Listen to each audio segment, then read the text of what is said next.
Hello అండి, అందరికీ నమస్కారం. ఎలా ఉన్నారు? ఆఫ్టర్ లాంగ్ టైం మళ్ళీ నేను లైవ్లోకి రావడం జరిగింది.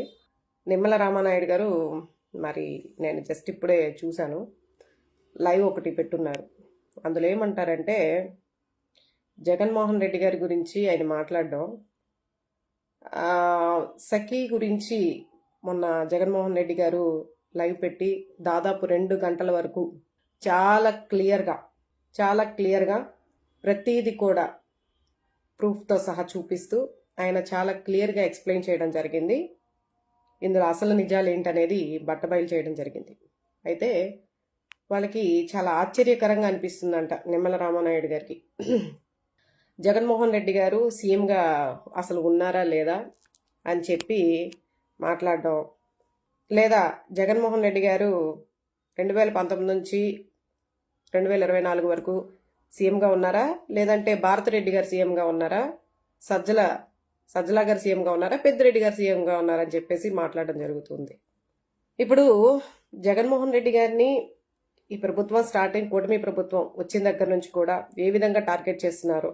కేవలం వీళ్ళ ఎజెండా ఏంటంటే జగన్మోహన్ రెడ్డి గారు అనే అతను ఉండకూడదు, అతను మళ్ళీ అధికారంలోకి రాకూడదు, వైఎస్ఆర్సీపీ పార్టీని నిర్వీర్యం చేయాలనే ఉద్దేశంతోనే ప్రతి ఒక్కరూ కూడా పనిచేస్తున్నట్టుంది తప్ప వాళ్ళు ప్రజలకి ఏదో మంచి చేద్దామనో, రాష్ట్రాన్ని అభివృద్ధి పరచాలనో, వాళ్ళు చెప్పినటువంటి సంక్షేమ పథకాలని అమలుపరచాలనో మటుకి లేదు అని స్పష్టంగా వాళ్ళు చేసే ప్రతి పనిలోనూ క్లియర్గా కనిపిస్తూనే ఉంది. అయితే మరి నిమ్మల రామానాయుడు గారు జగన్మోహన్ రెడ్డి గారిని ప్రశ్నిస్తూ ఉన్నారు కదా. ఈయన ఎన్నికల సమయంలో ప్రతి ఇంటింటికి వెళ్ళి మీకు 15,000, మీకు 15,000, మీకు 18,000 అని చెప్పేసి మొత్తం కూడా 2 తెలుగు రాష్ట్రాల్లో చాలా పాపులారిటీ సంపాదించుకున్నటువంటి రామానాయుడు గారు మరి ఆ రోజు మీరు చెప్పినటువంటి హామీలు మరి ఈరోజు ఎంతవరకు నెరవేరుస్తున్నారు? కనీసం ఎప్పుడు నెరవేరుస్తారన్న విషయమైనా మీరు ఎప్పుడైనా మొన్న అసెంబ్లీ సమావేశాలు కూడా జరిగాయి రీసెంట్గా. మరి బడ్జెట్లో కూడా మీరు అది తీసుకురాలేదు కదా. ఎందుకు మాట చాటేస్తున్నారు? బల్లగుద్ది మరీ చెప్పారు కదా, ప్రతి ఒక్కరికి నమ్మపలికి ప్రతి ఒక్కరిని నమ్మించి మీకు 15,000 ఇస్తాం, ఎంతమంది పిల్లలు ఉంటే అంతమందికి 15,000 అని చెప్పారు. మహిళలకి 18,000 అని ఆశ చూపించారు. అది కాకుండా వాలంటీర్లు ఎవరైతే ఉన్నారో వాళ్ళ వద్దకు వెళ్ళి మీ కష్టం ఊరికే పోదు, మీరు ఈ వ్యవస్థలో నుంచి పక్కకి వెళ్ళొద్దు, మీరు ఇలాగే కంటిన్యూ చేయండి, మీకు రాబోయే రోజుల్లో మన ప్రభుత్వం వచ్చిన తర్వాత, కూటమి ప్రభుత్వం వచ్చిన తర్వాత ప్రతి ఒక్కరికి 10,000 జీతం ఇస్తామని చెప్పేసి చాలా గ్యారెంటీ చెప్పేసి వాళ్ళకి ఎంతో నమ్మకంగా మనం ఆ వీడియోస్ అన్ని కూడా సోషల్ మీడియాలో వైరల్ అవటం ప్రతి ఒక్కరు చూసే ఉంటారు. మరి ఈరోజు ఆ మాటలన్నీ ఏమైపోయినాయి? మీ మాటలన్నీ ఎక్కడికి వెళ్ళిపోయినాయి? కనీసం ఆ ప్రస్తావన ఎందుకు తీసుకురావట్లేదు? నేను బడ్జెట్లో కూడా అసెంబ్లీ సమావేశంలో మీరు తీసుకొచ్చినటువంటి బడ్జెట్లో కూడా కనీసం తల్లికి వందనం అనే ప్రస్తావన ఎందుకు తీసుకురావట్లేదు? ఎప్పటి నుంచి అమలు చేస్తున్నారు? వీటి గురించి మాట్లాడేది లేదు, కానీ ఎప్పుడో జరిగిన దాని గురించి సంబంధం లేనటువంటి జగన్మోహన్ రెడ్డి గారిని ఏ విధంగా ఇరికించాలా అనేసి 6 months నుంచి కూడా లడ్డు వివాదం దగ్గర నుంచి వరదలు, ఆ తర్వాత వైజాగ్ స్టీల్ ప్లాంట్ గురించి, నెక్స్ట్ మనకి గుడ్లవల్లేరు కాలేజ్లో జరిగినటువంటి హిడెన్ కెమెరాల గురించి, కానీ ప్రతిదీ డైవర్షన్ చేసుకుంటూ చివరికి ఫ్యామిలీని కూడా, జగన్మోహన్ రెడ్డి గారి ఫ్యామిలీని కూడా, వాళ్ళ ఫ్యామిలీ మెంబర్స్ అయినటువంటి షర్మిలమ్మ గారిని అలాగే విజయమ్మ గారి మీద కూడా సింపతి డ్రామాలు చూపిస్తూ, ఎప్పుడు లేని విధంగా వాళ్ళపైన సింపతి చూపిస్తూ ఒక మహిళగా సెక్యూరిటీని ఇవ్వాలట. అంటే హోమ్ మినిస్టర్ గారైతే ఆంధ్ర రాష్ట్రంలో ఉన్నటువంటి మహిళల గురించి ఆమెకు అవసరం లేదు. ఎవరైతే ఇప్పుడు జగన్మోహన్ రెడ్డి గారికి యాంటీగా కొంచెం వాళ్ళు ఏదో కుటుంబ సమస్యలతో బయటకు వచ్చి అది వాళ్ళు చర్చించుకుంటారు, వాళ్ళు దానికి పరిష్కారం ఏంటనేది వెతుక్కుంటారు. కానీ ఆవిడ స్పెషల్ కేరింగ్గా షర్మిల గారికి, అట్లాగే వివేకానంద రెడ్డి గారి వాళ్ళ కూతురికి విజయమ్మ గారికి స్పెషల్గా కేరింగ్ తీసుకుంటానని చెప్పేసి కూడా అసెంబ్లీలో చెప్పడం జరిగింది. మరి ఆంధ్ర రాష్ట్రంలో ఎంతోమంది మహిళలు ఉన్నారు, ఎంతోమంది నిర్భాగ్యులు ఉన్నారు, ఎంతోమంది నష్టపోయిన వాళ్ళు ఉన్నారు, ఎంతోమంది మహిళలు ఎదురు చూస్తూ ఉన్నారు. ఇప్పుడు మీరు ఇచ్చే హామీలు ఎప్పుడు వస్తాయి, 15,000 ఎప్పుడు వస్తుంది, 18,000 ఎప్పుడు వస్తుంది అని చెప్పేసి ఎదురు చూస్తూ ఉన్నారు. అట్లాగే మహిళలపైన దాడులు జరిగిన మహిళలు చాలా మంది ఉన్నారు.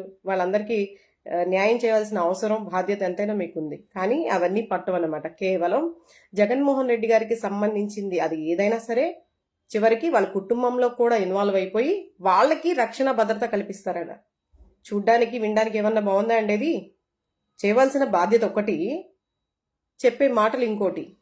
ఆంధ్ర రాష్ట్ర ప్రజలు గమనించాలి. ఈరోజు వీళ్ళు ఏ విధంగా వచ్చి ఏ విధంగా ఒక్కొక్కళ్ళు వాళ్ళ కర్తవ్యాలను నిర్వర్తిస్తున్నారు, వాళ్ళ బాధ్యతని ఏ విధంగా నిర్వర్తిస్తున్నారు అనేది ప్రతి ఒక్కరు కూడా గమనిస్తూ ఉండాలి. గతంలో లేనిపోయినవన్నీ కూడా ఒక వైఎస్ఆర్సీపీ పార్టీ మీద ఉన్నటువంటి నాయకుల మీద చాలా అభియోగాలు ఇప్పటికీ మోపుతూనే ఉన్నారు. కానీ అప్పటికి ఇప్పుడు ఏంటంటే డిఫరెన్స్ అనేది కూడా ప్రతి ఒక్కళ్ళు గమనించుకోవాలి. ఈరోజు రోడ్లు వేస్తున్నామని చెప్పేసి రోడ్ల మీద ఉన్నటువంటి గుంటలు ప్యాచ్లు వేసేసి పైపైన మెరుగులు చూపిస్తూ ఉన్నారు. మద్యపాన నిషేధం చేయాలి, అది ప్రజలకి ఎంతో అంటే మహిళలకి న్యాయం చేస్తామన్నోళ్ళు మహిళలకి అన్యాయం జరిగేలాగా మద్యపానం నిషేధం చేయవలసింది పోయి దాన్ని ఎంకరేజ్ చేస్తా వీధి వీధికి బెల్ట్ షాపులు, మద్యం షాపులు విపరీతంగా వాళ్ళకి పూర్తిగా లైసెన్స్ ఇచ్చేసి పూర్తిగా విచ్చలవిడితనంగా వాళ్ళకి పర్మిషన్స్ ఇచ్చేస్తే ఈరోజు ఎంత దారుణంగా రోడ్ల మీదకి వచ్చేసి కొట్టుకోవడాలు, ఆడవాళ్ళ మీదకి దాడులు చేయడం కానీ, ఆడవాళ్ళపైన అఘాయిత్యాలు చేయడానికి కానీ ఎంత దారుణమైన పరిస్థితి. ఈరోజు రోడ్ల మీద తాగి దొలుతూ ఉన్నారు. మరి ఇవన్నీ కూడా చేసే మంచి పద్ధతేనా? ఒక్కటి వాళ్ళు చెప్పినటువంటి ఒక్కటైనా సరే హామీ కానీ వాళ్ళు ఇచ్చినటువంటి మాట కానీ ఒక్కటైనా నిలబెట్టుకున్నారా? ఇవేమీ పట్టవు.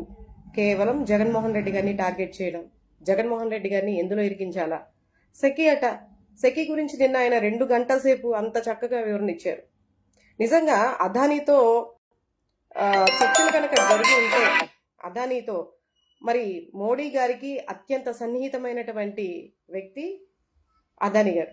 ఇప్పుడు జగన్మోహన్ రెడ్డి గారు ఇది స్టేట్ పరంగా వ్యవహారం జరిపితే కనుక ఖచ్చితంగా మోడీ గారికి కూడా ఇందులో సంబంధం ఉంటుంది అని చెప్పేసి ఆయన కూడా చెప్పారు కదా.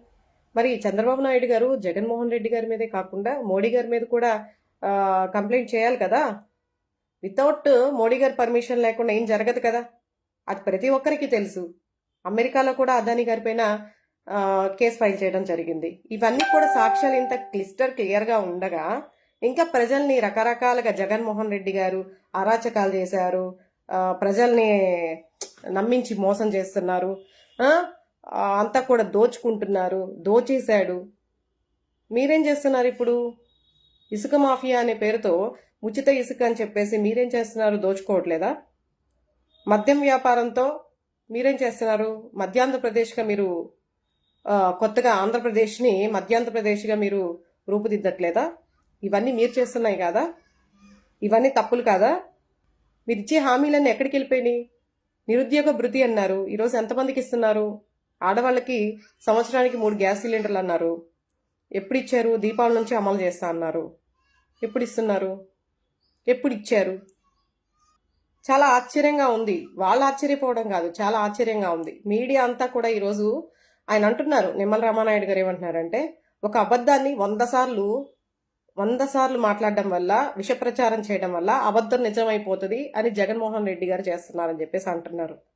ఆ ఫార్ములా మీకు సరిపోతుందండి. ఎందుకంటే అది చేసేది మీరు కాబట్టి, మీరు చేస్తున్నారు కాబట్టే మీ నోట్ల నుంచి వచ్చింది అది.